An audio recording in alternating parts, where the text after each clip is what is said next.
আরে থাক থাক, তোমাকে মুছতে হবে না, আমি মুছে লিছি।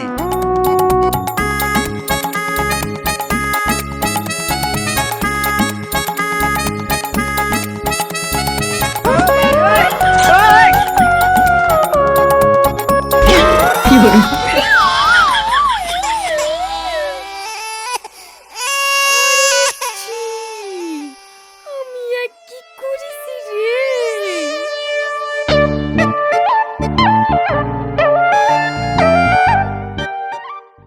গরিবের বাড়ি ঘর সবই তো দেখলেন ভাই।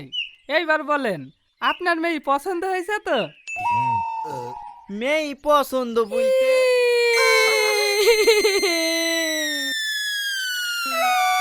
কি হলো মা, কাজ ঝুঁকে নে?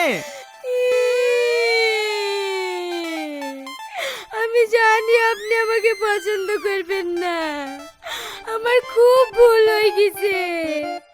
আমি বুঝতে পারিনি আপনি শফিকের আব্বা। আপনি আমাকে ক্ষমা করে দেন না। আরে পাগলি, এখানে কাদার কি আছে? তুমি সেদিন যেটা করিছো একদম ঠিক করিছো। যে কোনো মেয়ের এটাই করা উচিত। তুমি আমাকে চেনো না, জানো না, একটা অচেনা লোক তোমার দিকে তাকালে তোমার তো খারাপ লাগবেই। আসলে কি হয়েছে মা, বাবু তোমার ফটোটা আমাকে দেখিছিল তো, তাই তোমাকে বাচ্চা দেখে চিনতে পেরে তাকাচ্ছেন। তবে তুমি যেটা করিছো একদম ঠিক করিছো। যে কোনো ভালো মেয়ের এইটাই করা উচিত। আর সত্যি কথা বলতে কি মা, তোমাকে আমার খুব পছন্দ হয়েছে। বলো মা, আমার বাড়ির বৌমা হয়ে তুমি কবে আসছো? সত্যি বলছেন আব্বা? আরে থাক থাক মা, সালাম